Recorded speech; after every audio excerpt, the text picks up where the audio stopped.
Dominant Protector. Credit to the author. 921 hanggang 30. Ang mga pangalan po na nandito ay galing sa mga name generator. Kaya kung meron man pagkakatulad sa mga pangalan ng totoong tao o lugar, ito ay tunay na hindi sinasadya. Ikaw si Pablo, tama. Ang nakadamit na lalaki ay direktang sinabi ng walang anumang reserba, ang mag-asawang bastos sa ibaba ay nang ahas na hadlangan ang aking pag-usad na gawa ko na ang naaangkop na mga hakbang. Huminto si Pablo. Ang biglaang paglabas ng lalaking ito sa kanyang silid ay nagulat sa kanya, ikaw ba si Mr. Ramon Whale? Ako iyon. Tumango ang nakadamit na lalaki, ang iyong seguridad dito ay masyadong hindi sanay ng ahas silang magpahiya sa kanilang mga sarili sa mga kasanayang tulad nito. Katatapos lang ni Ramon sa kanyang pangungusap nang tumunog ang telepono. Nakangiting kinuha ito ni Pablo, galing ito sa security captain, at sinabing may isang nakakatakot na mukhang lalaki ang dumaan sa kanila at dumiretso sa Pablo, na ikinasugat pa ng 2 gwardya. Hindi alam ni Pablo ang sasabihin, hindi niya talaga masisisi si Ramon dahil kailangan pa niyang umasa sa kanya bago dumating ang kapatid na sekta ni Fredo. Maaari lamang niyang sagutin ang kapitan ng seguridad na nagsasabing maayos na ang lahat, at dapat niyang ipadala sa ospital ang mga sugatang gwardya.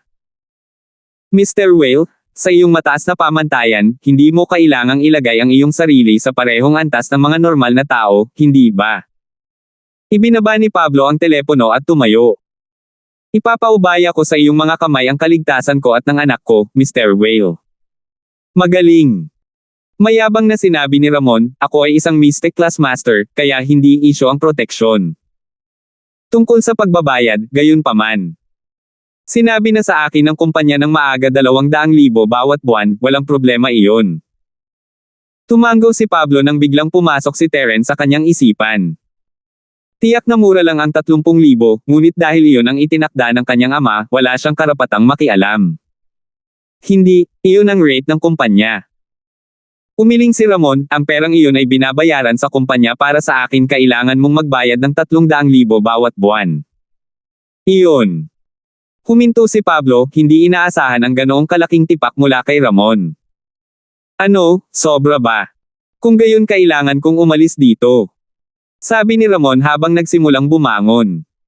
Huwag magalit, Mr. Whale. 300,000, di ba? Naiintindihan ko, 300,000. Walang pagpipilian si Pablo, kaya siya na lang ang gumawa ng deal. Malaki ang 500,000, ngunit kailangan niyang patuluyin siya. Sinasabi ko lang 500,000 para sa isang Mystic Supreme Master, iyon lang haul. Tumango si Ramon at tumawa. Si Pablo ay hindi masyadong sigurado tungkol sa mga antas ng kapangyarihan dito, at hindi niya alam kung gaano kalakas ang isang Mystic Supreme, ngunit ito ay tunog talagang malakas. Hindi siya magiging mahina, sigurado iyon, lalo na sa paraan at kumpiyansa na ipinakita niya ang kanyang sarili, kasama ang tag ng presyo. Sige, ayon sa kontrata, magiging 1 buwan ito bilang trial period, at sa susunod na buwan sisimulan na natin ang pagbabayad. Iyon lang ang mga patakaran ng kumpanya. Umiling si Ramon, nakasaad sa aking tuntunin na magtatapos ang panahon ng pagsubok pagkalipas ng 1 araw, bukas ang unang araw ng sweldo. Sige. Naiintindihan ko. Napabuntong hininga si Pablo. This bodyguard was too forthcoming, sino ba talaga ang employer dito? Pero tama siya, isang Mystic Master na nagbabantay sa isang normal na tao, bakit nila gagawin iyon kung hindi dahil sa malaking presyo? Gayunpaman, nang ang dalawa ay nag-uusap pa lamang, isang pagkagambala mula sa mga pintuan na lumilipad na bumukas, pumasok ang 3 lalaki, galit at asar. Ang kapitan ng seguridad ay hindi nang ahas na pigilan sila sa pagkakataong ito, sino ang nakakaalam kung anong uri ng mga lalaki ito. Dumating lang ang ilang nakasuot na weirdo at binugbog ang mga tao nang hindi nagsasalita, at ang 3 ito ay sumusunod sa eksaktong parehong pattern ng pag-uugali. Nasaan si Pablo? Ikaw talaga ang matapang na kaluluwa, no? How dare you, piece of house turner? Nagsimulang sumigaw si Jimmy pagkatapos pumasok sa silid. Nakilala na ni Pablo si Jimmy noon, at alam niya kung saang pamilya siya nagmula. Kung tutuusin, nagkaroon na sila ng negosyo sa pagitan ng kanilang mga pamilya noon. Tungkol sa mga bagay na nangyari kay House Turner kamakailan, may ideya si Pablo kung para saan sila naririto. Si House Turner na gustong magnegosyo sa Starfield ay alam din niyang impormasyon, ngunit sa hitsura ng mga bagay, ang mga lalaking ito ay pumasok sa kanyang silid na naghahanap lang ng gulo. Mr. Turner, iniisip ko kung anong uri ng hamak na tao ang nagpagalit sa iyo kay Turner. Sabi ni Pablo, medyo nalilito sa kung gaano kagalit ang mga taong ito. Nagkamali ba sila? Walang gaanong kinalaman ang Pablo Industries sa pamilya Turner kamakailan, pabayaan ang pag-asar sa kanila. Ininsulto ng iyong anak ang aking asawang si Helena. Sabi ni Jimmy na may malamig na ngiti, kaka-rating lang namin ng bahay Turner sa Starfield, at kailangan mo lang gumawa ng unang hakbang. Sa tingin mo, mabubuli mo kami dahil lang sa pumasa ang matanda namin, na hindi namin maipagtanggol ang sarili namin. Mr. Jimmy, anong ibig mong sabihin? Kailan ba nilalay ng anak ko ang asawa mo? Kumunot ang noo ni Pablo, at first move. Nakakatawa, both our parties have done business before, of course I'd be willing to welcome you into a partnership, bakit ko tatalikuran ang sinuman sa inyo? Magandang salita, maaaring bumagsak na kaming si House Turner, ngunit mas mataas pa rin kami sa larangan ng paglalaro mo. Malinaw na ikaw, bilang isa sa mga pinakamalaking kumpanya dito, natatakot na maalis ka namin sa negosyo. Sinabi ni Jimmy na may ungol, at kaya pinadala mo ang iyong anak na babae upang manginsulto sa aking asawa, upang maalog mo ang posisyon ng aming bahay sa Starfield. Mr. Jimmy, talagang lalo akong nalilito sa pangalawa. Ang ibig sabihin ng negosyo ay pabalik-balik na pangangalakal dahil may kalakalang nagaganap, may negosyo, bakit ako mag-aalala na mawalan ako ng negosyo? Hindi naintindihan ni Pablo kung ano ang nangyayari, ngunit sa paghusga sa kung paano nilapitan ni Jimmy ang bagay na iyon, may mali. Nandito kaya ang mga taong ito para manggulo? Sige, Mr. Charlton, matalino kang tao, habol na tayo. Si Benny na nanatiling tahimik sa buong oras ay nagsimulang magsalita, ang kailangan mo lang gawin ay tanungin ang iyong anak, at malalaman namin kung totoo o hindi ang mga akusasyon. Kasama ang isang batang babae na tinatawag na Yasi, ang iyong anak na babae ay nanliligalig sa aking hipag sa mga kaiyahiyang salita, ito ang katotohanan. Tumigil si Pablo. Ang pagbanggit ni Benny sa presensya ni Cheryl kasama ang kanyang anak na babae ay nagpatunay sa kanilang mga pahayag. Talaga bang ikinagalit ni Cheryl ang mga taong ito? Sige, dahil mapilit si Mr. Turner, tatawagan ko muna ang anak ko at kukumpirmahin ko muna. Tumango si Pablo, walang masyadong pagpipilian. Bilisan mo, ang ating pasensya ay hindi walang hanggan, ang mga salita ni Jimmy ay may mapang utos na tono. Napabuntong hininga si Pablo sa sarili. Hindi maganda ang takbo para sa kanya nitong mga araw na ito. Nagalit siya sa isang June ng walang dahilan, na hindi lamang kumidnap sa kanyang anak na babae, ngunit humingi pa sa kanya ng malaking halaga ng pera. Ang pinakamahalaga, pareho niyang nasugatan sina Terence at Fredo. 922. Katatapos lang harapin ni Pablo ang hindi makatwirang mga kahilingan ni Jimmy Turner, at ngayon, ang pamilya Turner ay kumakatok sa kanyang pintuan. Tumalikod si Pablo at pumasok sa resting room sa kanyang opisina. Ang mga Turner naman ay malamig na ngumiti, hindi siya sinundan papasok. Sa silid, tinawagan ni Pablo ang kanyang anak na babae, ngunit nagpa siya na ibaba ang tawag pagkatapos ng ilang pag-iisip. Nasa paaralan pa siya, kaya nagpa siya siyang tawagan si Terence. Tito Charlton. Si Terence ay kasalukuyang nasa bahay ni Martin, kasama sina Fatty Boy at Jacob. May mga bagay pa siyang kailangang harapin bago umalis. Terence, may gusto akong itanong sa iyo, ito ay tungkol kay Cheryl at sa isang taong tinatawag na Helena. Tanong ni Pablo. Oh, Helena Jones. Napakurap si Terence nang maalala niya ang taong iyon. Sinabi niya kay Pablo kung ano ang nangyari noong araw na iyon, ngunit matagal na mula nang mangyari ito.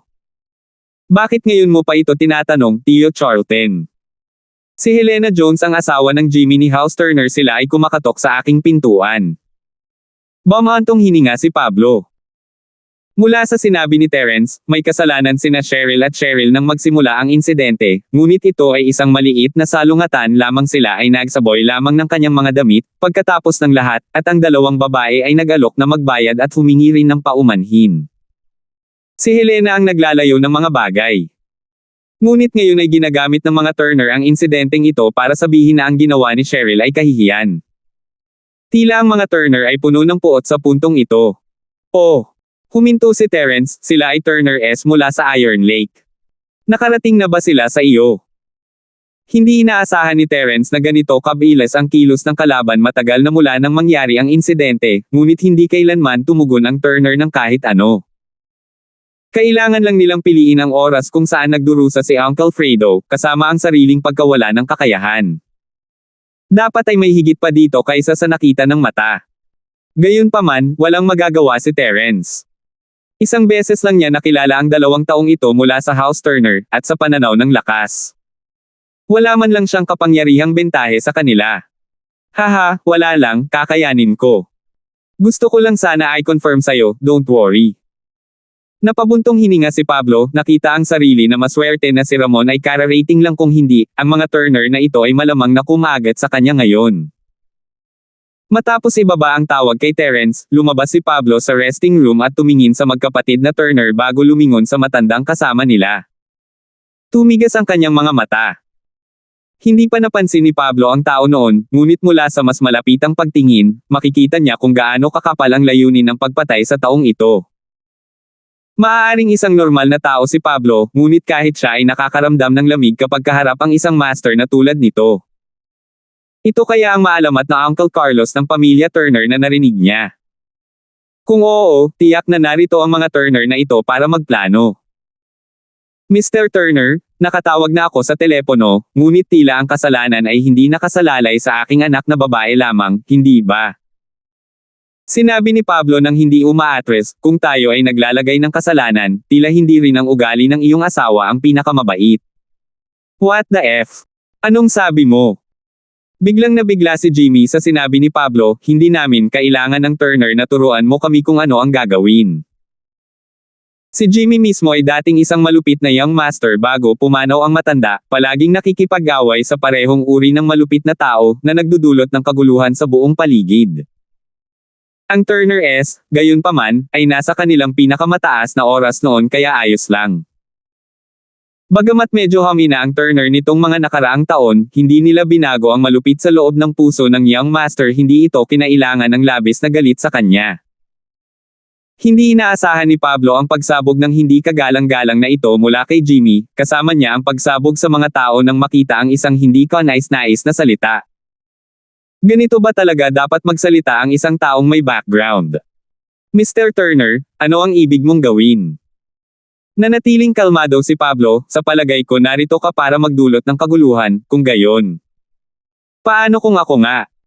Hindi ako natatakot na sabihin sa iyo na ang paghihiganti para sa aking asawa ang eksaktong dahilan kung bakit ako narito ngayon. Ngumisi si Jimmy at pinatong ang paa sa office table, sino ka sa palagay mo, binubuli ang Turner S. Ayaw mo nang mabuhay, di ba? We can straw from our former peak glory all we want, we're still one of the noble houses. Who the hell do you, Pablo, think you are? Tumabi lang si Ramon Whale, na parang nanunood ng sine, wala pa namang sinabi sa kanya si Pablo, kung tutuusin, kaya walang masama kung mag-enjoy muna siya. Kung mas mapanganib ang isang sitwasyon, mas magiging maganda ang hitsura niya kapag pumasok siya upang lutisin ito. Kaya nga, Jimmy. Sabihin mo lang kung ano ang gusto mo, hindi naniniwala si Pablo na nandito lang sina Jimmy at Benny para sumigaw sa kanya may lihim na motibo. Sige, kuya. Huminahon ka muna, hayaan mo akong kausapin si Mr. Charlton. Si Benny ay lubos na nasiyahan sa mga aksyon ng kanyang nakatatandang kapatid.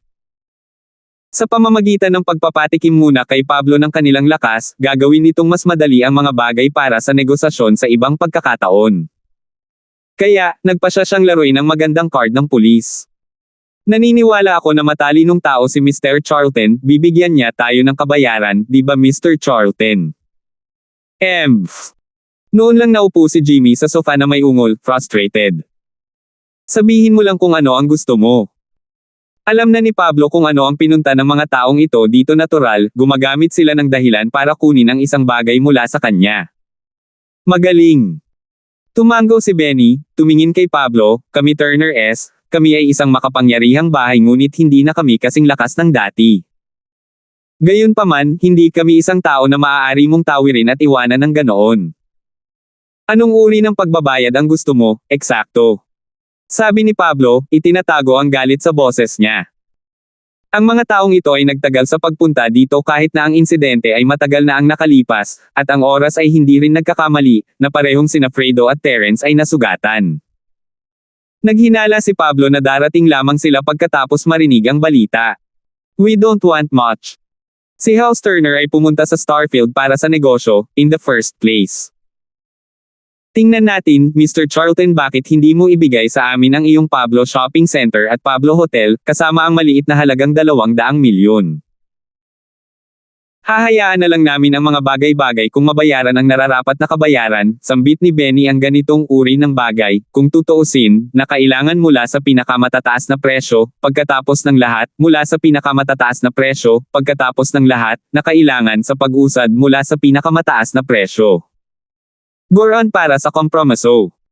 Ang hitsura sa mukha ni Pablo, masyadong, ay nagbigay sa kanya ng kumpiyansa na wala siyang magagawa laban sa kahilingang ito. Iyan ay isang katawa-tawa na kahilingan, tumalon si Pablo sa kahilingan kung ang mga taong ito ay humihingi ng ilang milyon o ang mga karapatan sa isang negosyo sa ilang bahagi ng Starfield, si Pablo ay maaaring sumang-ayon dito, ngunit ang kanilang sinabi ay katawa-tawa lamang. 923. Katawa-tawa. Dapat kang magpasalamat na hindi namin isinara ang iyong buong Pablo Industries pagkatapos ng ginawa mo sa isa sa amin na Turner S. Sumabad si Jimmy, sa tingin mo ay gagawin namin ang anumang bagay kung hindi kunin ang iyong buong negosyo sa aming mga peak years, kung tatawid ka sa amin noon. Isang salita mula sa amin at walang makikipagnegosyo sa iyo. Haha, Jimmy, ikaw na mismo ang nagsabi ang mga Turner ay hindi na tulad ng dati. Walang dahilan para pag-usapan ang mga terminong gaya ng iyong nabanggit. Mangyaring umalis, matamlay na sabi ni Pablo.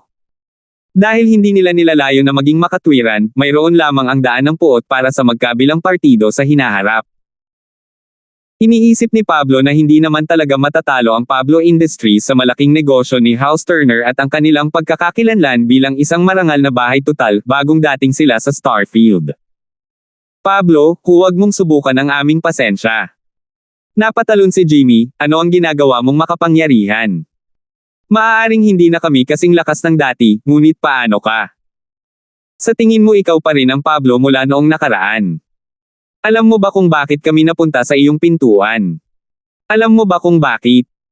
Kumunat ang noo ni Pablo, tumatalon ang puso, tila tama ang nahulaan niya. Pero itong si Jimmy, hindi ba siya masyadong maangas?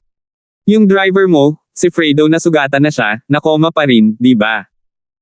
Yung Terence, pati na rin nawalan siya ng lakas ng practitioner niya, di ba? Nagpatuloy si Jimmy, hindi pa kami nakakarating sa pintuan mo noon dahil may mga pagsasaalang-alang pa sa dalawang iyon, ngunit ngayong nandito na kami, huwag mong isipin na makakatakas ka. Kung alam mo kung ano ang makakabuti para sa iyo, bayaran mo ang iyong kayamanan at mapapanatili mo ang iyong kalusugan, kung hindi, mas masahol pa sa ginawa June. Kaya pinagplanuhan mo na ito noon pa man. Galit na sabi ni Pablo. Ang mga taong ito ay sinisipa siya noong siya ay nasa mababang kalagayan. Paano kung mayroon tayo? Pablo, ang Earth ay hindi isang ligtas na lugar. Ikaw at ang iyong anak na babae ay dapat mag-ingat, magiging isang kasawian kung ikaw ay mamatay sa mga lansangan. Hindi mo magagamit ang alinman sa iyong kayamanan pagkatapos. Malamig na sinabi ni Jimmy, sa mga araw na ito, napakaraming pagkamatay ang hindi na pag-alamang. Mr. Whale, paalisin mo na sila. Pinagmasdan ni Pablo si Ramon, buti na lang at nakapaghanda na siya bago dumating ang Turner S o ang mga bagay ay magiging lubhang masama para sa kanya. Si Ramon, bilang ang taong siya, ay tumayo na parang pangunahing karakter ng ilang nagbabalik na master. Ang kulang lang sa kanya ay ang musikang sumasabay sa kanyang mga galaw. Kayong tatlong walang galang na binata scrum. Ituloy ang gulo dito at hindi ko magagarantiya ang buhay mo. Binigyang galaw ni Ramon ang kanyang kamay, hindi pinapansin ang Turner S o si Uncle Carlos. Natigilan ang mga Turner sa biglaang pagsulpot ni Ramon, hindi nila siya pinansin, hindi iniisip na maaari siyang maging master. Ano ka ba? Sabi ni Jimmy, hindi nag-aalala. Mystic Prime Class. Umalis ka, o ipapadala kita sa langit. Sinabi ni Ramon Whale nang walang pakialam sa mundo, na para bang ang mga tao sa harap niya ay walang anumang banta. Ha! Nagtataka lang ako kung bakit ang yabang mo, Pablo, kaya may bago kang katulong ngayon. Tumingin si Jimmy kay Ramon Whale, tumawa ng malakas, pero nakakatuwa. Bakit hindi ko pa narinig ang Mystic Something Prime na ito? Narinig mo na, Uncle Carlos. Hindi, wala pa akong narinig na katulad nito. Matamlay na sabi ni Uncle Carlos. Kayong mga hanggal na bata, ang lakas ng loob ninyong pagtawanan itong Ramon Whale. Wow, papatayin ko kayo. Galit na galit si Ramon Whale matapos ang mababang pagtingin. Uncle Carlos, tumahimik siya. Sabi ni Benny sabay tingin sa baliw. Oo, pangalawang master. Agad na nag-shift ang katawan ni Uncle Carlos, ang palad niya ay humampes kay Ramon Whale. Sa kanyang galit, si Ramon ay bumangga sa pag-atake, at ang lahat ng tunog ay tumigil sa isang iglap, ang kanyang mga mata ay namulat at siya ay lumipad palabas mula sa pagkakahampas na may kasamang pag-iyak, humampes sa dingding na may isang lagok ng dugo na bumubulwak mula sa kanyang mga labi. Pumikit siya sa lupa, halatang nasaktan siya ng husto. Isang mystic early phase lang, isang physical practitioner, at that. Paglabas pagkatapos lang na pumasok sa Mystic class. Mystic Prime. Tunay na pulaka sa balon, umiling si Uncle Carlos. Iniisip ko na baka may bagong level na lumitaw sa Mystic class, ito ay katawa-tawa. Ito ba ang katulong na pinagtiwalaan mo? Saan mo hinukay ang basurang ito? Mystic Mid-Phase. Hindi makapaniwalang tumingin si Ramon Whale kay Uncle Carlos, hindi niya inaasahan na ang kalaban ay isang Mystic Mid-Class, iyon ay 2 antas sa itaas niya. Hindi niya akalain na may masterman lang ang kalaban, at gusto niyang ipakita kay Pablo na ang 500,000 na ibinayad niya para sa kanyang mga serbisyo ay nagkakahalaga ng pera, ngunit hindi niya akalain na ang lahat ng ito ay magbabalik sa ganito, na matatalo siya sa isang shot. Sa totoo lang, bahagi lang ng 200,000 ang ibibigay sa kumpanya, karamihan sa mga iyon ay sa kanya pa rin. Ngunit ito ay isang panlilin lang na madalas na ginagawa ng mga master na tulad niya, at naisip pa niyang humingi ng mga bonus pagkatapos tulungan si Pablo na lutisin ang isyong ito. Ngunit nakagawa siya ng matinding maling kalkulasyon. Ang lakas ng kalaban ay higit pa sa inaasahan niya. Hindi man lang siya magiging kalaban ng isang Mystic Mid-Class na physical practitioner noong una, kahit na hindi siya pabaya, ngunit ngayon ay nakaranas siya ng direktang tama mula sa kaaway. Pakiramdam niya ay inilipat-lipat ang kanyang mga organo, at halatang nawalan siya ng lakas kahit na gumaling pa siya mula rito, walang paraan na maabot ng kanyang kung fu ang dating kalagayan niya. Ibinigay niya ang kanyang buhay, mahalagang, at mapanglo na tumama sa kanya. Nagsisi siya sa pagkuha ng negosyong ito, lahat ng ito ay dahil sa siya ay sakam at pabaya. Gayunpaman, sino ang maaari niyang sisihin? Hindi lamang siya makakatanggap ng anumang kapalit, kailangan na niyang umalis sa pagitan ng kanyang buntot. Ito ay isang babala, Pablo. Tuwang-tuwa si Jimmy nang makitang one shooting ni Uncle Carlos ang bagong master na si Pablo. Itinuro niya ang lalaki at mayabang na nagsalita, ang mga tuntunin ay itinaas, kaya't umaasa kaming hindi ka gagawa ng anumang bagay upang aisil ang iyong kapalaran. Isang araw bibigyan ka namin ng ganoong katagal na pag-isipan ito. Kung hindi, hey, magdurusa ka rin sa iyong anak. Sige, kuya, huwag mo siyang takutin. Paano kung inatake siya sa puso, paano natin makukuha ang pera natin? Magiliw na sinabi ni Benny, hayaan na natin si Mr. Charlton na pag-isipan ito. Sigurado akong hindi siya tanga. Nagtawanan ng magkapatid na Turner habang palabas sila ng opisina kasama si Uncle Carlos, walang pakialam kahit kaunti sa malamig na tingin sa mukha ni Pablo. Si Pablo ay nasa gulat at sa galit, hindi niya inaasahan na ang Turner S ay maglalagay ng ganoon kalakas na opensa, ni hindi niya inaasahan na ang master na kanyang inupahan ay mawawasak sa isang hampas mula sa kalaban ng Uncle Carlos. 924. Ang Ramon Whale na ito ay ang huling pag-asa din ni Pablo, ngunit sa kanyang pagkasugat, ano pa ang magagawa ni Pablo? Ang pakiramdam ng kawalan ng pag-asa ay nagparamdam sa kanya na siya ay nasa isang patay na dulo. Pakiramdam niya ay hindi niya kayang labanan ang banta na ito ni House Turner. Si Pablo ay hindi nag-alinlangan kahit kaunti na ang dalawang magkapatid na ito ay magiging sukdulan kung hindi siya susunod sa kanilang mga kahilingan. Kung tutusin, kapag nasa tabi nila ang isang master ng antas na iyon, hindi magiging issue sa kanila ang hindi pag-iiwan ng anumang ebidensya. Kahit na nagpasya silang patayin ang kanilang anak na babae, wala talagang magagawa si Pablo. Ayos ka lang ba, Mr. Whale? Dapat ba kitang ipadala sa ospital? Tumingin si Pablo kay Ramon, mas mabuting huwag mamatay ang lalaking ito sa kanyang opisina. Medyo frustrated na rin ang pakiramdam niya, paanong naging maangas ang lalaking ito kahit na mahina siya. Ang kumpanya ng bodyguard na nakipag-ugnayan niya ay isang nangungunang antas, at itong Ramon na ito ang pinakamahusay na mayroon sila. Ngunit isang suntok lang ay sapat na para mapabagsak siya. Hindi na kailangan, aalis na ako. Hindi naging walang hiya si Ramon Whale para manatili pa rito.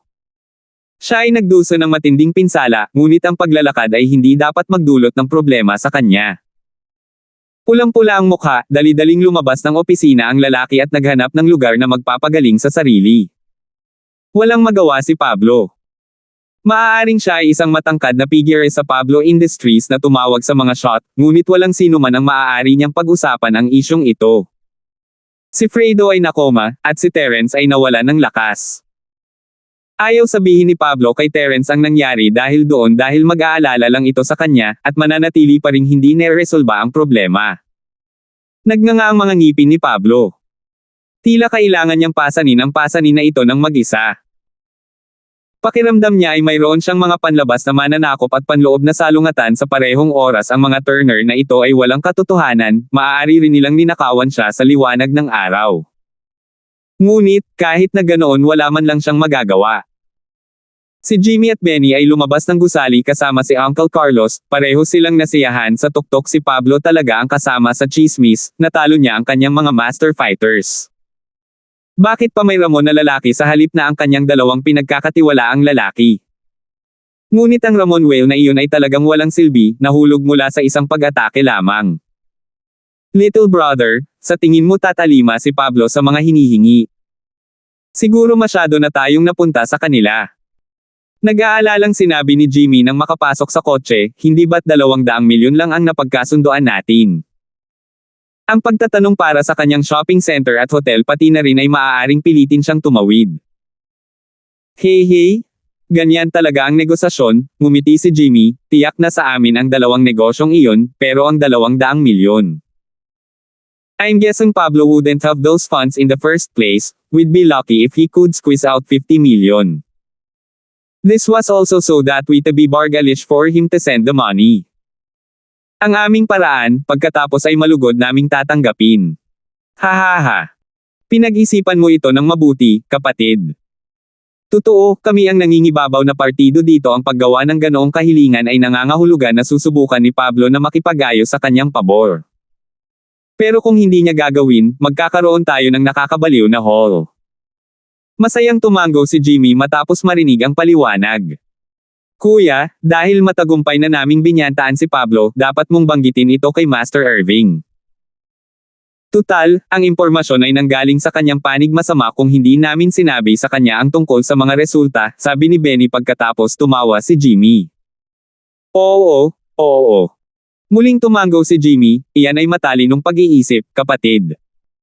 Si Master Irving ay hindi isang tao na maaari nating minas, at kailangan pa rin nating makipagkasundo sa kanya kung magnenegosyo tayo sa Starfield.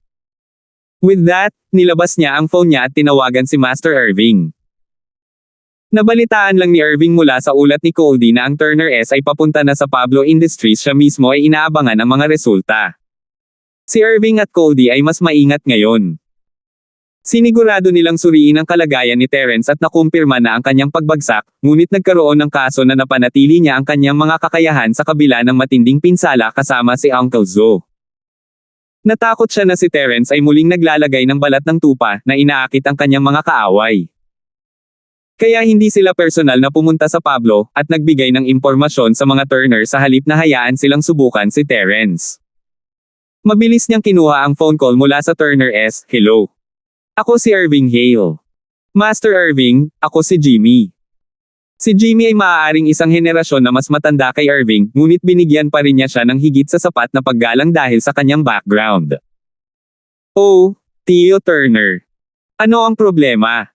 Tanong ni Irving na parang hindi alam ang sitwasyon. Well, Master Irving, tumatawag ako ngayon para magpasalamat sa iyo para sa impormasyon. Pumunta lang kami at gumawa ng gulo para kay Pablo. Ngumiti si Jimmy, ibinabahagi lang namin ang magandang balita pagkatapos ng matagumpay na pagtatangka. Oh, matagumpay kang nagdulot ng gulo. Naramdaman ni Irving ang isang emosyon na tumatama sa kanya. Mukhang tapos na talaga si Terence. Mukhang makakagawa na rin siya sa wakas. Gayunpaman, sa ibabaw, nananatili pa rin siyang kalmado. I see. Hindi ba napigilan ni Pablo? Lumaban ka. Ano ang kailangan niyang labanan? Wala siyang karapatan, ngayong wala na si Fredo at Terence. Hindi rin siya tanga, at kumuha pa siya ng Mystic Master kung saan alam kung saan. Akala ng lalaking iyon na siya ay matigas na tae, ngunit napilayan siya ni Uncle Carlos sa isang hampas, nakakagulat si Pablo sa buto. Haha! Masayang sabi ni Jimmy. Oh! Nagkaroon siya ng ibang master. Sabi ni Master Irving, sa pag-aakalang matalino siyang magpigil muna. Ang bagong upahang manlalaban ni Pablo ay hindi isang makapangyarihan, at iyon ang dahilan kung bakit nakuha ni House Turner ang kanilang paraan. Kung hindi, ang Turner ang mahihirapan. Mukhang hindi siya kasing galing sa Intel Department gaya ng inaakala niya, hindi pa pala. Oo, hindi ko alam kung saan nanggagaling ang lahat ng mga master na ito. Kung tutusin, sa mundo natin kahit isang golden class lang ay isang pambihirang phenomenon, at ang mga noble house lang ang magkakaroon ng mystic. Hindi ko inaasahan na magkakaroon siya ng mystic class na for hire. Medyo nag-alala si Jimmy, sa tingin mo ba ay maaaring kumuha siya ng mas malakas na master, Master Irving? Hindi masisisi ng isa ang kanyang pag-aalala, maaaring siya ay mula sa isang marangal na bahay, ngunit hindi siya practitioner. Hindi siya magiging tulad ng alam tungkol sa mundo ng mga master fighters, hindi kumpara kay Master Irving. Siya ay natatakot na si Pablo ay kukuha ng isa pang master na kakampi niya. 925. Huwag kang mag-alala. Sigurado akong naiintindihan mo kung anong uri ng background ang mayroon ako. Ako ang may kapangyarihan dito. Nakapanatag na sinabi ni Irving, totoo na sa ating mundo, ang isang Golden Class Master ay isang pambihirang pangyayari na, maaaring hindi na ganoon karami sa isang partikular na lungsod lamang. Ang isang mystic, sa kabilang banda, ay makikita lamang sa mga marangal na bahay. Gayunpaman, maliban sa mga marangal na bahay, mayroong ilang mga hiring services na may mga master practitioner din, maliban na lamang na ang mga taong ito ay mag-iisip na sila ay nagtatrabaho para sa pera. Ayon sa aking kaalaman, ang mga organisasyong ito sa ating bansa ay mahigpit na sinusubaybayan ng mga nakatagong maharlikang bahay, at ang pinakamalakas sa kanila ay ang lahat sa pinakamistiko na maagang klase kung sila ay makapasok sa mystic mid-phase o late phase, ang mga nakatagong bahay ay kukuha sa kanila mismo, at iyon ay magbibigay ng pagkakataon sa mga practitioner na makapasok sa klase ng Earth kung sino pa ang mananatili sa isang pagkakataong iyon. Oh, I see. Pero paano kung kumuha si Pablo ng isang dayuhan? Iniisip ni Jimmy kung may mga katulad na organisasyon sa labas ng kanilang bansa. Sa tingin mo kaya ni Pablo? Kung siya ang nasa posisyong iyon, kakalat ang kumpanya niya sa buong mundo, hindi sa buong bansa. Sinabi ni Irving, habang nakatingin sa lalaki, huwag kang mag-alala. Hindi siya atras ng ganoon kung kaya niyang kumuha ng mas malakas pa, at hindi niya ilalabas ang basurang iyon para hayaan kayong magtulak. Tama ka. Nakahinga ng maluwag si Jimmy at tumango, salamat sa paliwanag, Master Irving.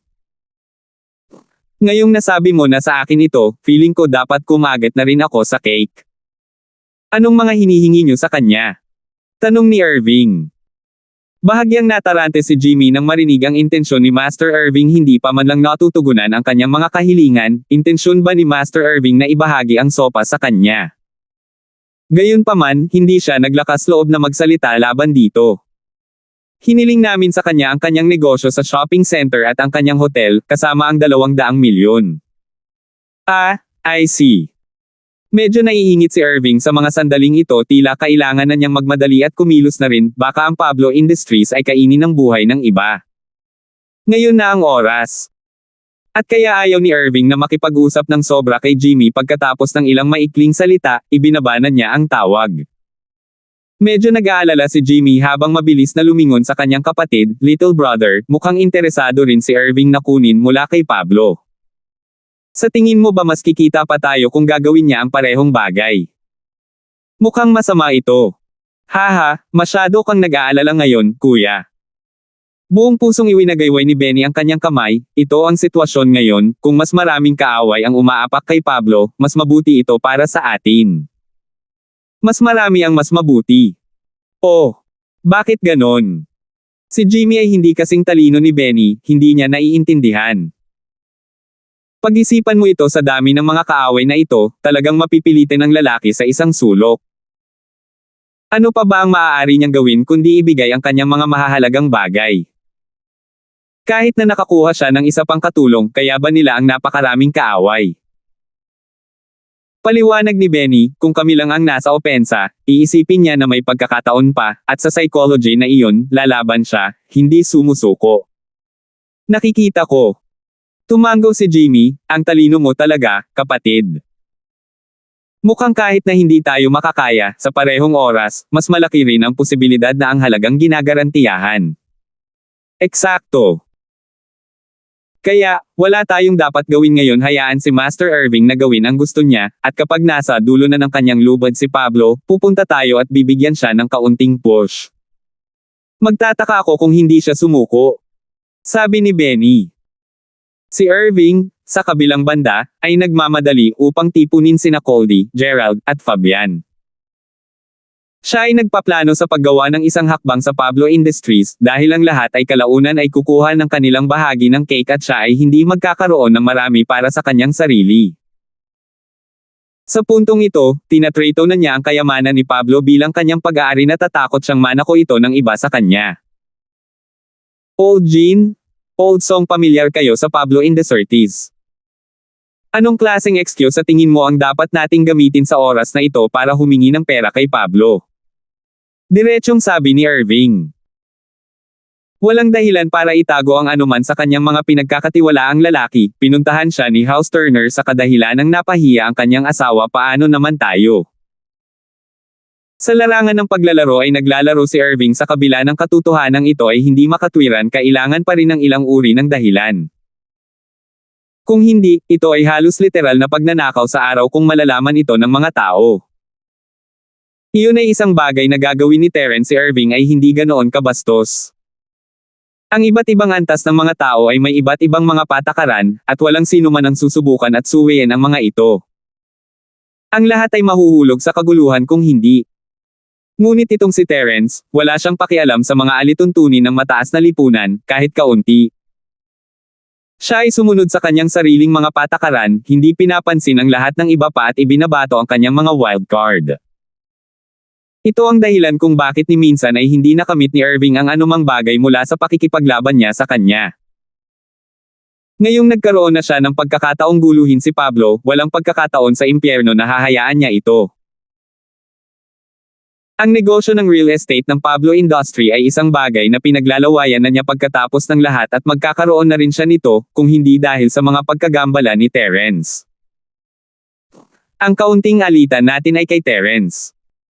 Ngunit kung gagamitin natin siya bilang dahilan, hindi talaga ito gagana.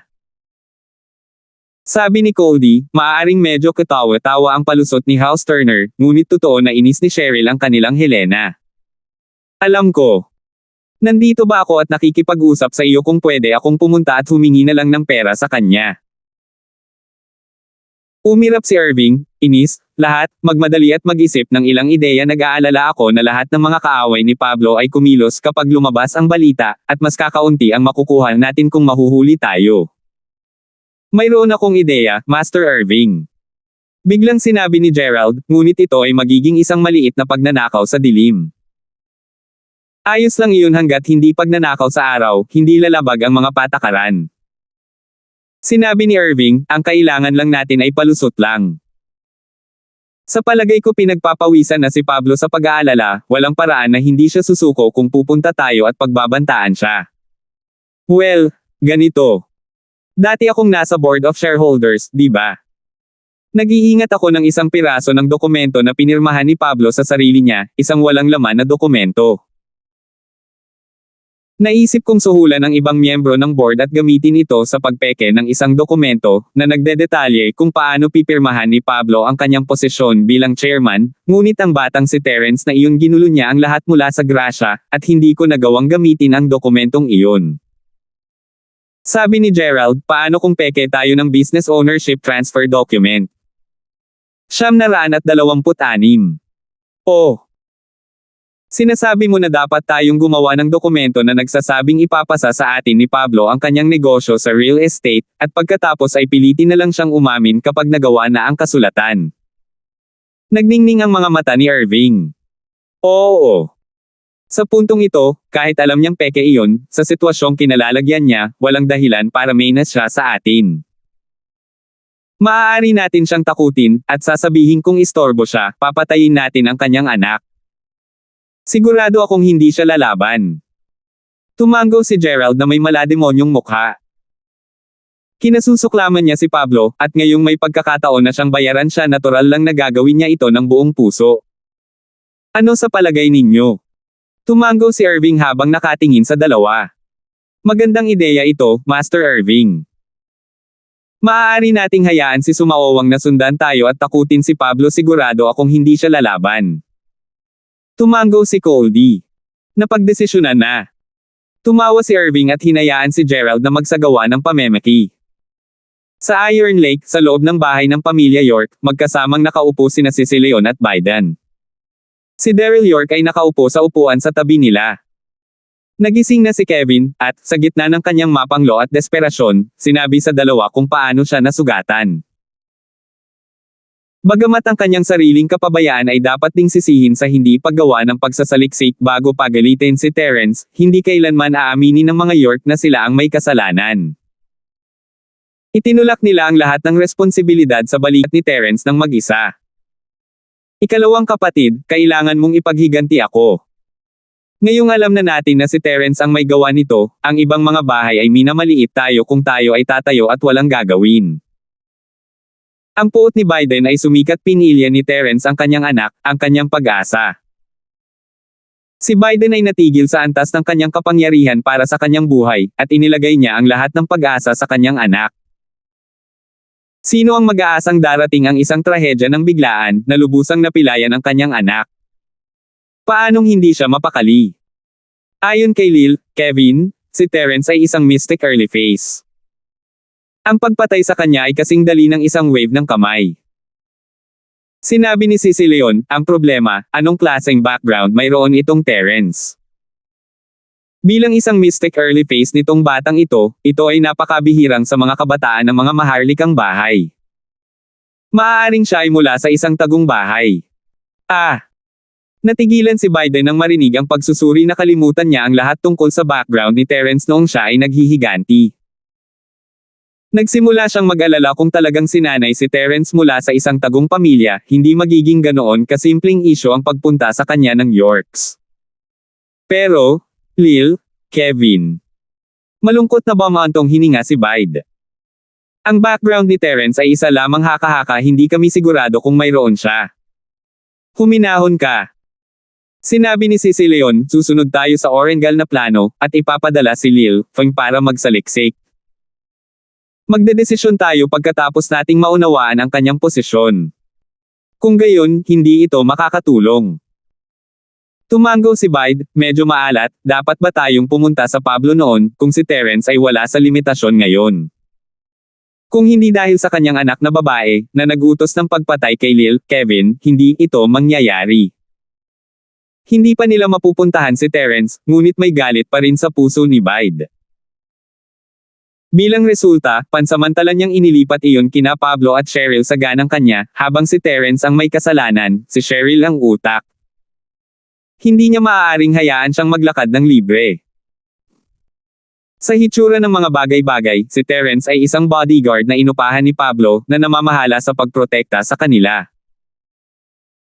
Kung tayo ay gagawa ng hakbang sa kanya o sa kanyang anak na babae, walang alinlangan na tatayo si Terence para sa kanila, at tayo ay direktang haharap sa kanya. Iyon ay labag sa ating plano. Sinabi ni Leon pagkatapos ng ilang pag-aalinlangan, umiling-iling, bago natin tiyakin kung ano ang background ni Terence, hindi tayo maaaring direktang makipag-away sa kanya. Kung gagawa tayo ng hakbang sa Pablo at Terence ay talagang lulendag, kung gayon malalagay tayo sa isang mahirap na posisyon, na nag-aalala tungkol sa mga pagkalugi ni House Keving, aaban tayo, at tungkol sa ating pagmamalaki kung otres tayo. Totoo iyan. Damn it! Hindi ko akalain na magiging ganito kahirap ang pakikitungo sa isang Terence. Napabuntong hininga si Biden. Nagring ang phone ni Kevin habang nag-uusap, kinuha niya ito pagkatapos tingnan ang numero. Kadalasan, kapag nagpupulong ang mga York, hindi dinadala nina Sisi Leon at Biden ang kanilang mga telepono, hindi nila inilalabas ang kanilang mga telepono sa una, dahil may tatawag kay Kevin kung may emergency. Nang kinuha ni Kevin ang telepono ng may family meeting sila ay nangangahulugan na ang tawag ay nagmumula sa isang insider ng House York. Hello. Halden bro, ano ang problema? May meeting si father at third uncle. Sabi ni Kevin. Hindi niya sasagutin ang tawag na ito kung hindi mula kay Halden, ngunit dahil siya ang namamahala sa impormasyon mula sa labas pati na rin sa kanilang negosyo, tiyak na may mahalagang mensahe na kailangan niyang iparating sa kanila. Narito ang bagay, nakatanggap lang ako ng balita na si Fredo ni Pablo ay nasugatan at nakoma. Si Terence, sa kabilang banda, ay nawala ng lahat ng lakas ng kanyang practitioner dahil sa matinding pinsala. Bumisita lang si House Turner kay Pablo upang magdulot ng gulo, at tila si Irving ay nagpaplano sa parehong. Iniulat ni York at John ang pinakabagong impormasyon. Sinabi na niya na bibigyan niya ng pansin ang mga balitang nakapaligid kay Terence at sa kanyang mga kaugnay na partido. Oh! Anong meron? Sinabi ni Kevin, na huminto sa balita, may malaking nangyari ba sa Starfield? Eto ang nangyari. Detalyadong sinabi sa kanya ni UTN tungkol sa nangyari sa buong insidente ng pagkidnap kay Cheryl. Naiintindihan ko. I-report ko ito sa tatay at tiyuhin kaagad. Sabi ni Kevin, tuwang-tuwa sa balita na lutas agad nito ang lahat ng dati nilang alalahanin. Walang pagkaantala, inihatid ni Kevin ang impormasyon. Anong regalo mula sa langit? Nagliwanag ang mga mata ni Yoxing habang tinatapik niya ang tasa ng tsaa sa tabi niya, agad na nagplano ng plano. Oo.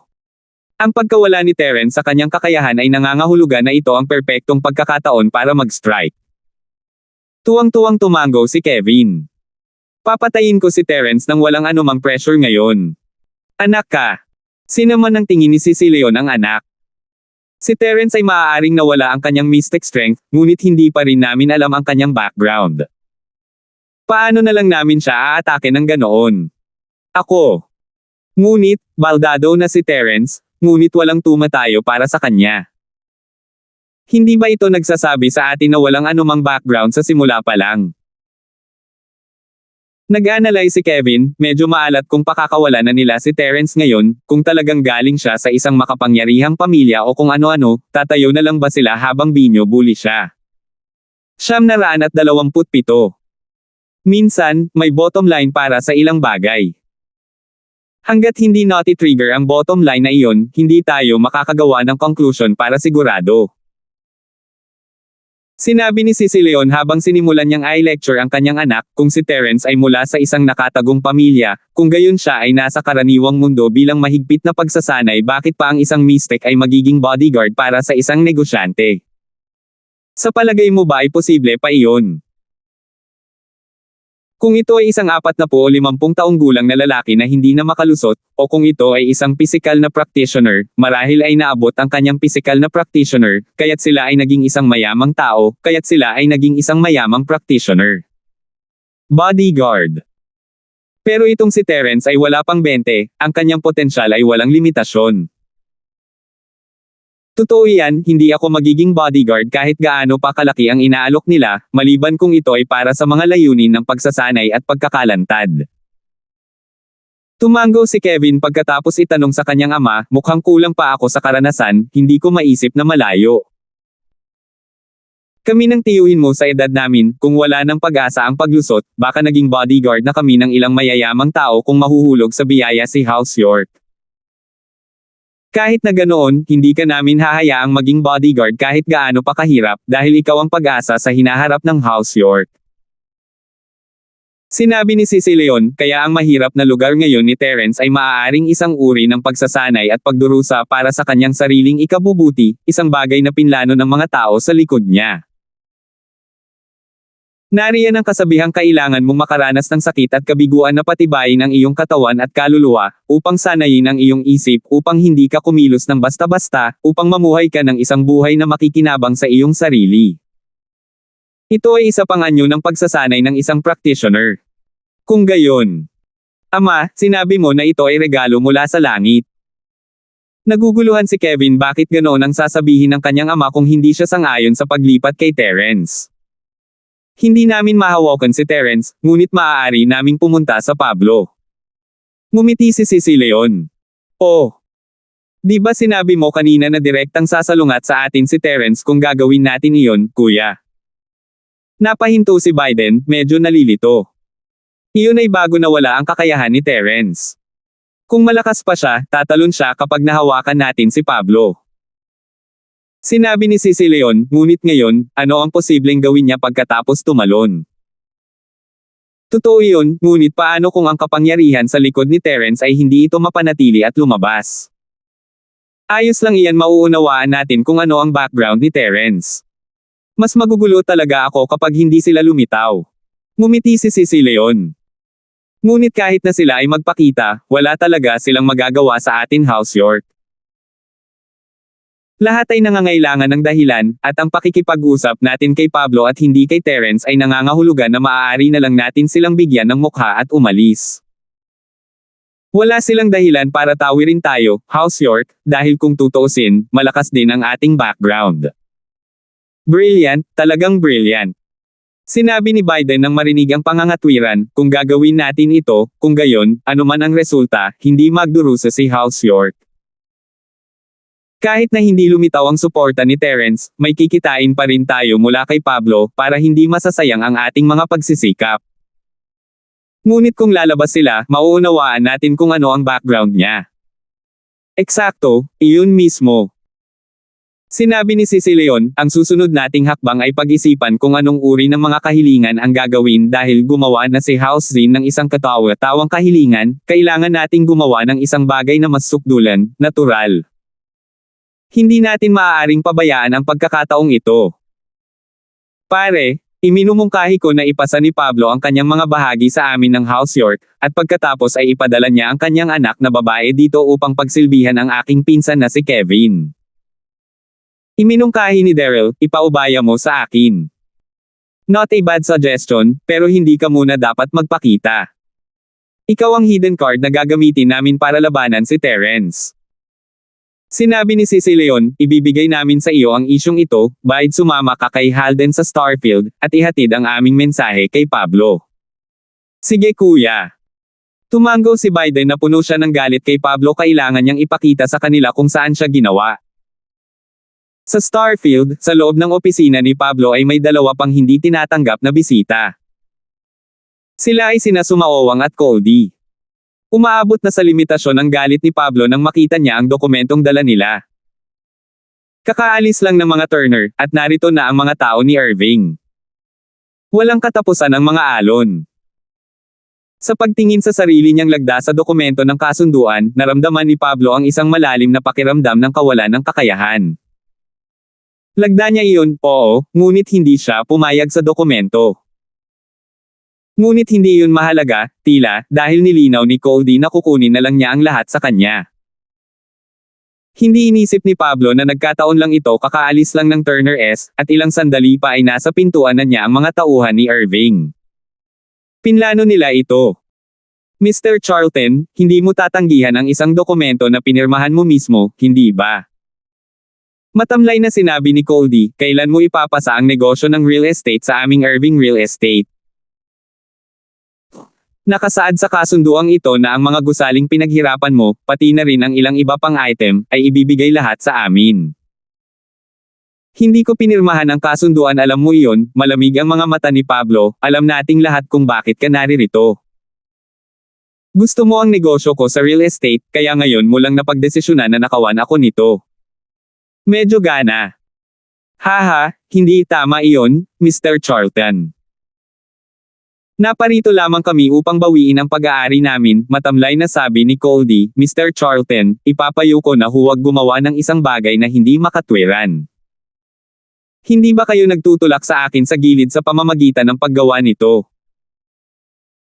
Ang puso ni Pablo ay talagang nagngangalit sa puntong ito, siya ay pinipilit sa isang sulok, kaagad pagkatapos ng pagkahulog ni Terence at Fredo. Lahat ay tumatalon sa kaliwat kanan. Itinulak kita. Paano ka namin tinutulak? Napakurap si Cody, bakit hindi ka tumawag ng pulis, kung hindi mo gusto? Tama iyan. Ngunit mag-ingat ang iyong anak na babae ay nakaligtas sa huling pagtatangka, ngunit hindi kami sigurado sa susunod, hindi ba? Matamlay na sinabi ni Sumaowang, paano siya ililigtas ni Terence, ngayong nawala na ang kanyang chi. Ikaw. Ang mukha ni Pablo ay nanlamig sa galit. Gayunpaman, mukhang hindi masyadong pinapansin ni Sumaowang ang liwanag na iyon, wala siyang pakialam. Pablo, para sa mga tao sa aming antas, dapat mong malaman na ang pagtawag sa pulis ay walang magandang maidudulot. Tanging mga scapegoat lang ang iuusig, sabi ni Cody, na walang reserbasyon, sana ay napag-isipan mo ito ng maayos pagkatapos ng lahat, ang pasensya ni Master Irving ay may hangganan. 928.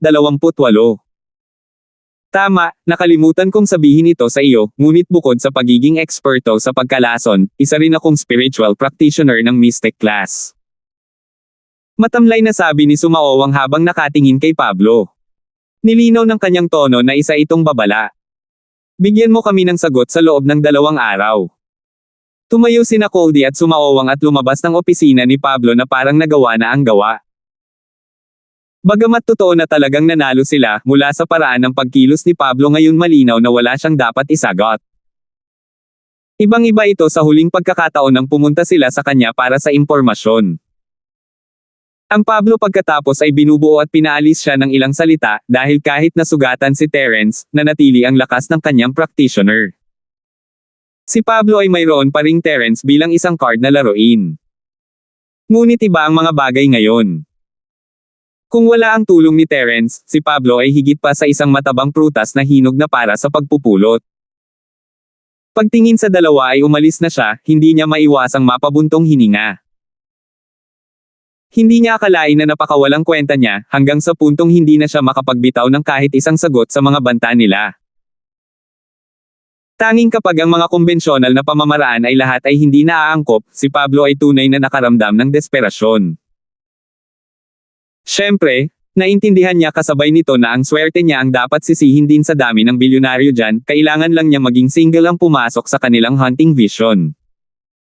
Naintindihan na niya ngayon na, sa huli, isa lang siyang negosyante. Walang paraan na makakalaban niya ang makapangyarihang mga maharlikang bahay na ito, maliban kung siya ay may malakas na background o bottom card ng kanyang sarili. Pagkatapos ng lahat, ang pagiging isang negosyante ay nangangahulugan ng pagiging isang improviser. Ang lakas, kung tutuusin, ang magdadala sa kanya sa landas na hindi niya matahak pabalik. Nang mamanahin pa lang niya ang Pablo Industries sa kanyang ama, wala nang masyadong of course at naging swabe na lang. Hanggang sa pagtatangka ni Gerald na kunin ang kumpanya. Noon napunta si Pablo sa maling direksyon.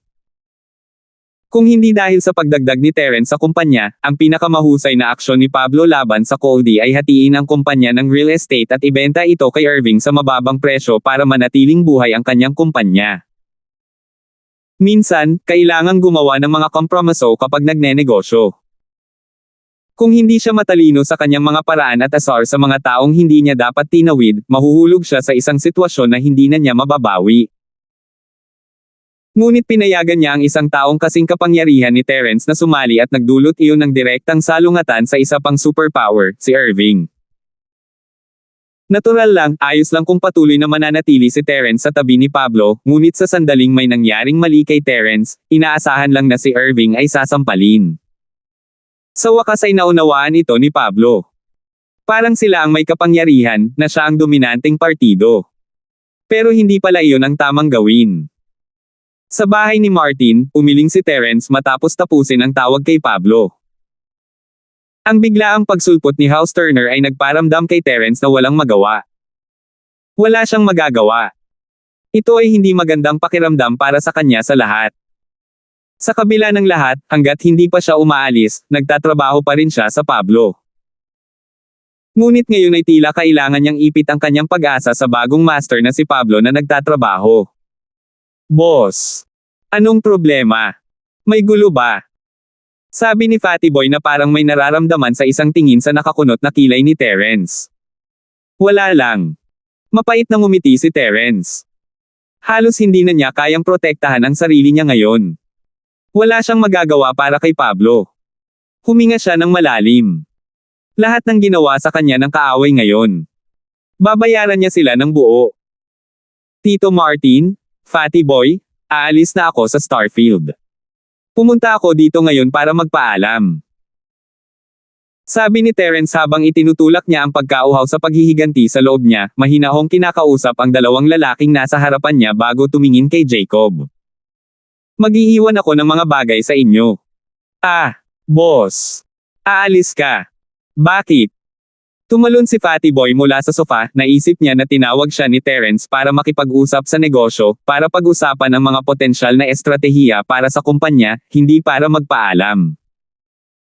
Oo, ako ay nasugatan, at ang aking mga kakayahan. Ako ay karaniwang baldado, na maraming mga kaaway sa paligid ko. Sabi ni Terence habang ipinapaliwanag niya ang kanyang sitwasyon sa tatlo. Si Francine, sa kabilang banda, ay papasok sa silid na may dalang tsaa nang marinig niya ang anunsyo ni Terence na aalis na siya. Natigilan siya sa kinatatayuan, at nahulog ang mga tasa ng tsaa sa sahig, nabasag ang mga ito habang ang tsaa ay natapon at kumalat. Ah! I'm sorry. Napagtanto ni Francine na nawalan siya ng katinoan, at mabilis na yumuko ang pinulot ang mga piraso. Ang kanyang puso, gayunpaman, ay malungkot hanggat maaari. Aalis ba talaga si Terence, sa lalong madaling panahon? Her relationship with him.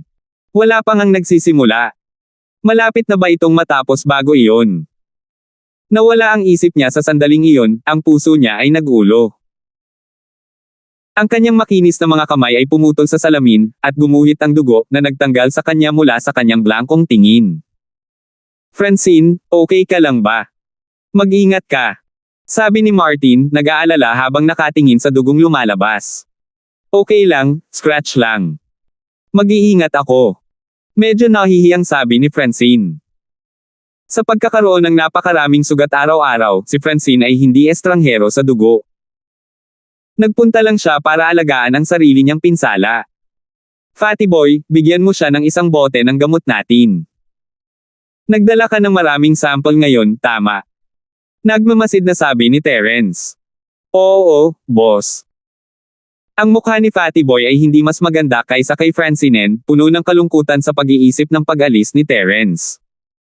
Habang iniisip niya iyon ay mas lalo siyang nalulungkot. Nagsimulang mamuo ang luha sa kanyang mga mata. At nagsimula na siyang umiyak. Ha! Fatty Boy, ikaw. Hindi sigurado si Terence kung dapat ba siyang tumawa o umiyak. Bakit ka umiiyak sa mga kamay ni Francine? Nalulungkot ako, boss. Aalis ka ba talaga? Sabi ni Fatty Boy habang nagpupunas ng luha. Sabay dala niya ng gamot.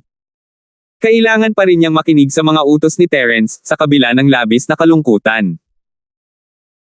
Nagdala pa siya ng ilang sample dahil tinawag siya ni Terence, sa pag-aakalang pag-uusapan nila ang pagbubukas ng bagong produkto. Kahit papaano ay may nakikitang aksyon ang gamot. Hindi naman sa hindi na ako babalik. Aalis lang ako para itago ang mga bagay-bagay, babalik ako kapag bumalik na ang lakas ko. Sabi ni Terence.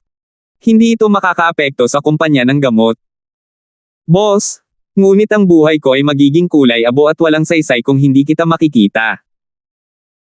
Malungkot na sabi ni Fatty Boy habang inilapat ang gamot kay Francine bago malungkot na kumawag ng puwitan at tumakbo papunta kay Terence.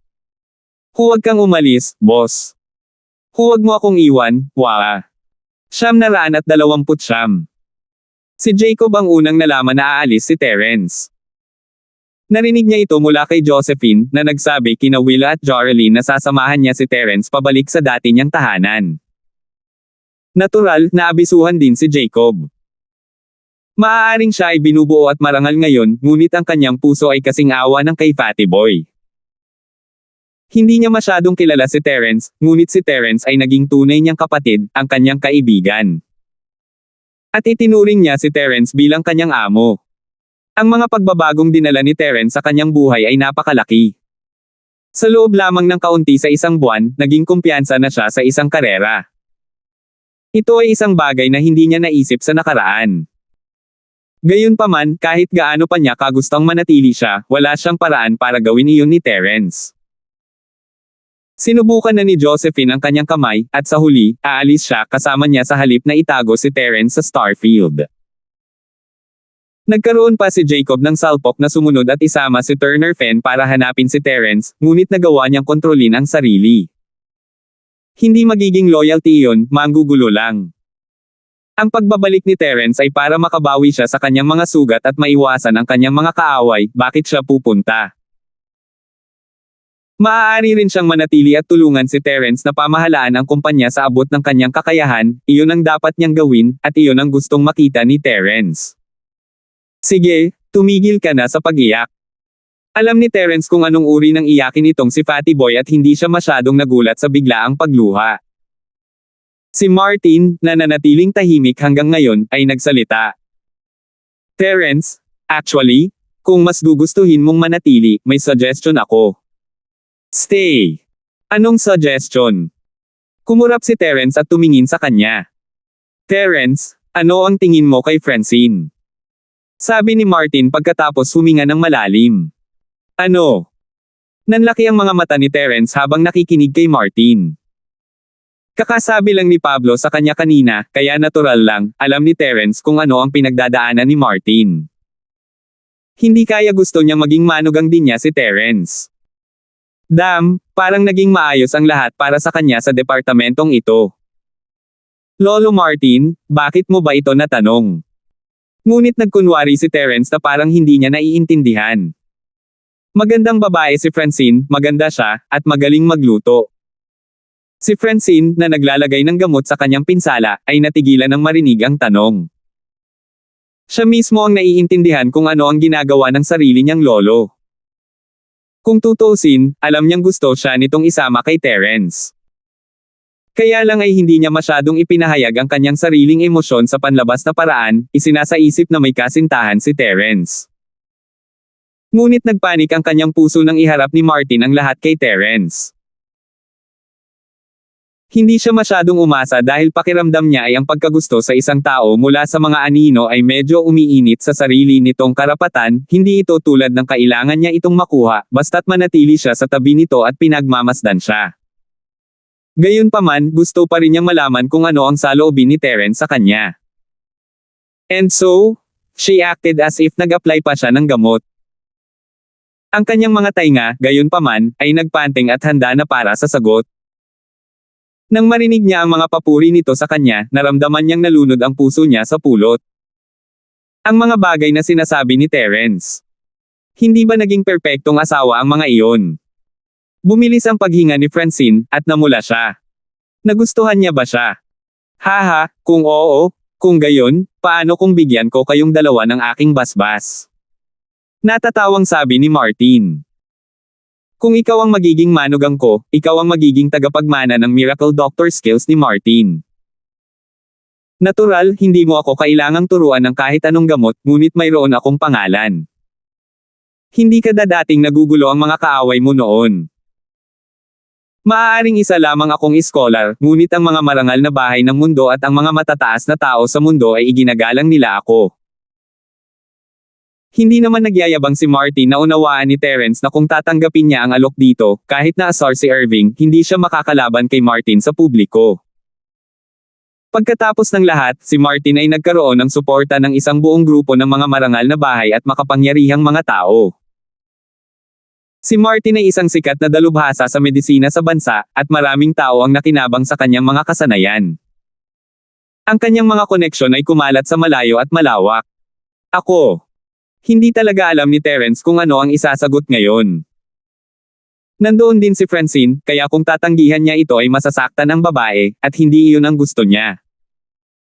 Ngunit mayroon siyang nararamdaman para kay Francine, sa kabila ng katotohanan na hindi sapat para sa kanya na manatili sa ilalim ng bubong ng bahay ng Martin at tamasahin ang kanilang pagmamahalan.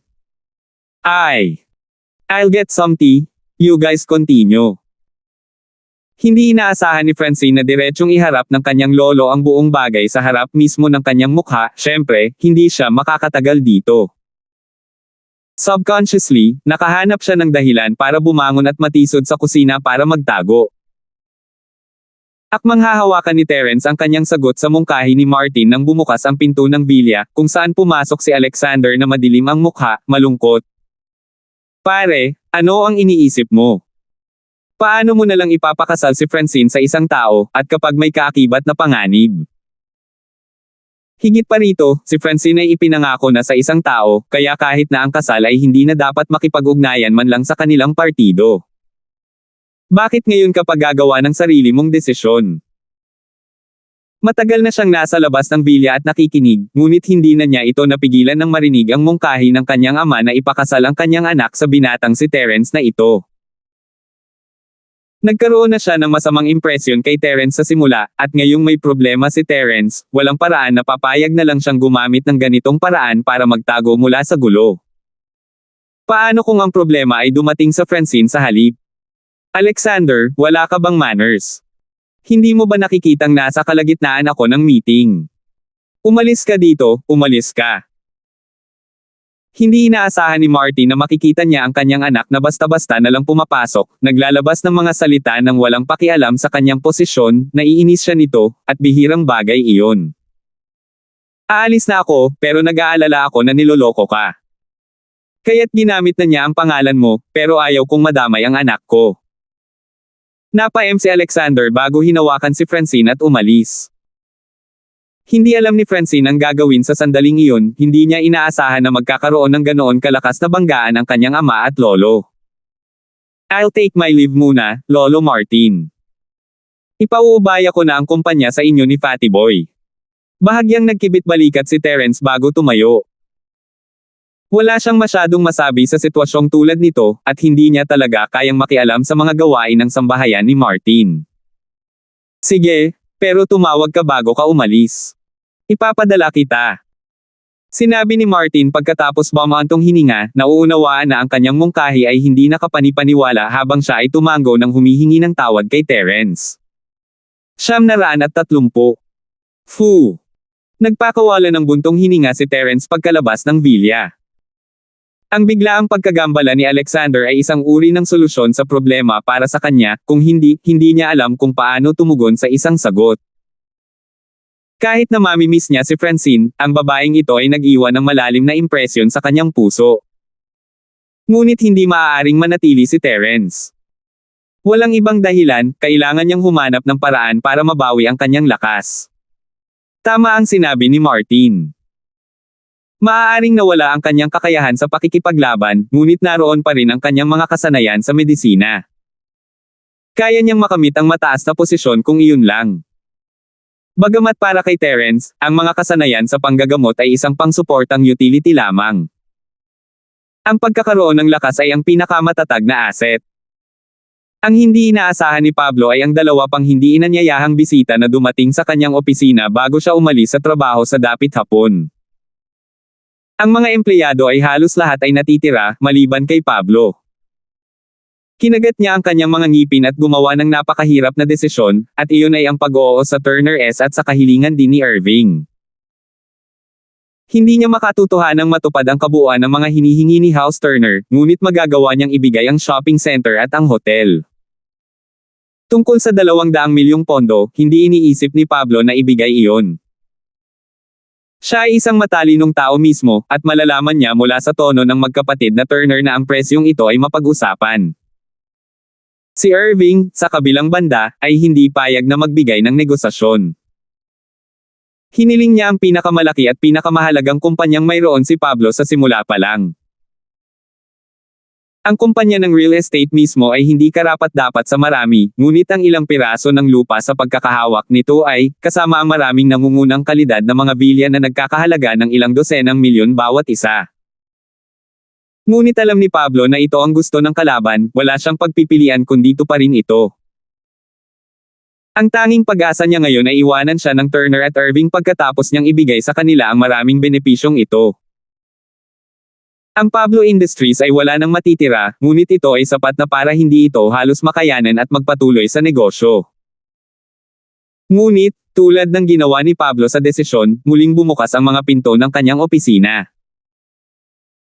Nasanay na siya sa mga mananakop ngayon, mula sa Ramon sa simula ng araw, hanggang sa Turner S, hanggang Cody at Sumaowang, at ngayon ang dalawang ito. Ikaw Halden.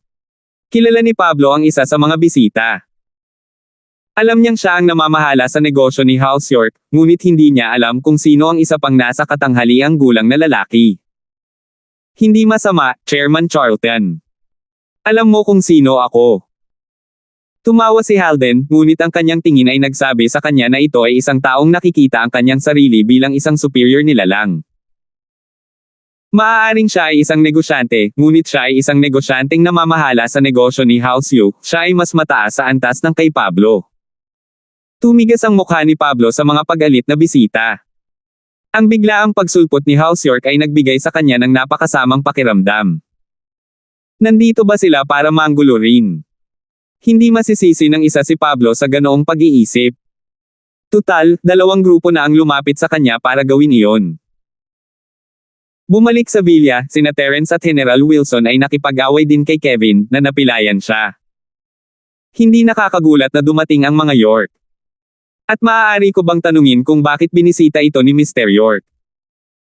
Hindi pa tapos magsalita si Pablo nang magsalita ang lalaking kasama ng Halden. Kaya ikaw si Pablo. Ikaw ang matapang, hindi ba, nanganak ka ng isang anak na babae, na naguutos na sirain ang aking anak na lalaki. Dumating si Biden upang gumawa ng gulo at humanap ng ginhawa para sa trahedya na sinapit ng kanyang anak. Hindi na niya napigilan ang pagputok kay Pablo. Kung hindi dahil sa kapakanan ni House York, sasampalin na sana niya si Pablo hanggang sa mamatay, at pagkatapos ay magmarcha sa kanyang anak at kay Terence. Natigilan si Pablo. Kaya sila ay dumating upang magdulot ng gulo, at para sa eksaktong dahilan. Tama, ako si Pablo. Maaari ko bang malaman kung ano ang ginawa ni Mr. York upang bigyan ako ng biyaya? Napangiti si Pablo, alam niyang hindi niya ito iiwasan ngayon. Grace Yu. Baldado ang anak ko. Isang paili na nakahiga sa kama at hindi makabangon. Ano sa tingin mo ang pinunta ko dito para biyayaan ka? Galit na galit si Bide. Papatayin ko ang iyong buong pamilya, ngunit kahit na pagkatapos ay magiging mahirap na pigilan ang aking galit. Uncle, please calm down. We're businessmen, we can't be talking about things like killing. Napangiti si Halden. At saka, nandito kami para pag-usapan ang kabayaran kay Mr. Pablo. Siyempre, kung hindi siya magbabayad noon, hindi magiging unfair na basta-basta, patayin ang buong pamilya niya. Galit. Walang naramdaman si Pablo habang nanginginig siya sa galit. Ang mga salita ng Halden ay mga pananakot, pinahiran ng mga banta. Papatayin nila ang pamilya niya kung hindi siya makabayad. Anong kabaliwan? Ngunit, sa harap ng pinuno ng 4 na malalaking bahay at 5 maliliit na bahay, si Pablo ay hindi makapag-ipon ng anuman sa galit na iyon. Hindi niya akalain na ang mga ito ay walang laman na pagbabanta. Kung tutusin, sa kanilang posisyon, ang pagpatay sa kanya ay katulad ng pagtapak sa isang langgam.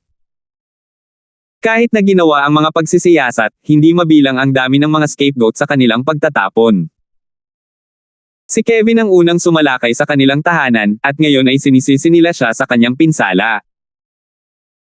Naramdaman ni Pablo ang kawalan ng katarungan sa kaibuturan ng kanyang puso, ngunit wala siyang paraan para pag-usapan ito kay House York. Sa paraan ng paghawak nila dito, malinaw na gusto nilang gumawa ng gulo. Walang kwenta ang pakikipag-usap sa kanila, para lang silang diretsyong magnanakaw, at wala siyang magagawa. Tama ka, tumango si Bide. Hahayaan kitang gawin ang mga negosasyon, Halden. Sabihin sa kanya ang aming mga kondisyon. Kung hindi siya pumayag, gagawin namin iyon. Mr. Pablo, medyo maikli ang tiyuhin ko. Tutal, si Little Kevin ang nag-iisa niyang anak. Sana maintindihan mo. Ngumiti si Halden. Hanggat tinutupad mo ang aming mga kinakailangan, hindi niya papatayin ang iyong buong pamilya. Naging berde ang mukha ni Pablo, hindi pa niya naramdaman ang gayong kawalan ng katarungan, at hindi niya kailanman naramdaman ang pagiging walang magawa sa harap nito. Wala siyang magawa sa mga pinagsasabi nila, dahil lang wala sila sa iisang playing field. Anong terms? Sabi ni Pablo pagkatapos huminga ng malalim. Mula sa House York, hanggang sa Irving, hanggang sa House U, wala sa mga ito ang iba kundi malalakas na puwersa. Wala sa kanila ang mga taong kaya niyang galitin. Hindi alam ni Pablo kung may darating pa sa kanyang pintuan, ngunit ang mga tao rito ay wala sa kanyang liga. Hayaan ang iyong anak na babae na maging may bahay ni Kevin, at ibigay ang iyong Pablo Industries bilang regalo sa kasal. Inihayag ng Haldan. Ano? Natigilan si Pablo, agad na nagbago ang kanyang mukha. Ito ay higit sa mga hinihingi ng ibang tao, ito ay hindi maarak. Mga bully sila. Paano niya sasagutin ang gayong katawa-tawang mga kahilingan? Ano, tinatanggihan mo ba ang mga hinihingi? Masamang tanong ni Halden habang nakatingin kay Pablo. Salamat po at sinamahan ninyo ako, ingat lagi mga master.